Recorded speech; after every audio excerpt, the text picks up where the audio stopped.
বাচ্চা যদি হাগুমতু করে, মানে মা যে কি পরিমাণ খুশি হয়, এটা মা হওয়ার আগে কেউ বুঝবে না। আমার বিয়ের আগের কথা তো বাদই দিই, বিয়ের পরে যখন দেখা যায় তোকে আমরা সবাই মিলে ভাত খেতে বসতাম অথবা কিছু খেতে বসতাম আর কি, দেখা যেত কি ওই টাইমেই আমার জায়ের বাচ্চারা হাগু করতো। মানে জিনিসটা যে কি অকওয়ার্ড ছিল বলার মতো না।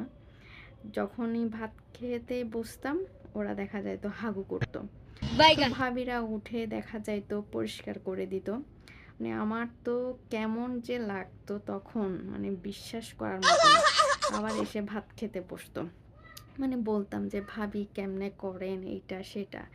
এখন যখন নিজের বাচ্চা হইছে, নিজের বাচ্চা যখন খাওয়ার টাইমে পায়খানা করে, মুতু করে, হাগু করে, ওগুলো পরিষ্কার করে এসে তারপর ভাত খেতে বসি। মানে নিজের বেলায় এখন আর কোনো কিছু লাগে না। এখন মানে ওটাই শান্তি লাগে যে আমার বাচ্চা তো এটলিস্ট হাগু করছে। কখন হাগু করতেছে, কোন টাইমে করতেছে, হাগু কি কালার, দিনে কয়বার করতেছে, কোন টাইমে করতেছে, মানে এগুলো নিয়ে সারাদিন টেনশন। মানে হাগু করলে ওটাই হচ্ছে শান্তি। এটার মতো শান্তি দুনিয়াতে মনে হয় মাদের কাছে আর কোনো কিছুই হইতে পারে না। একদিন যদি হাগু মিস যাই, ওই দিন শেষ। মানে টেনশন করতে করতে নিজের সব কিছুই বন্ধ হয়ে যায়, খাওয়া দাওয়া।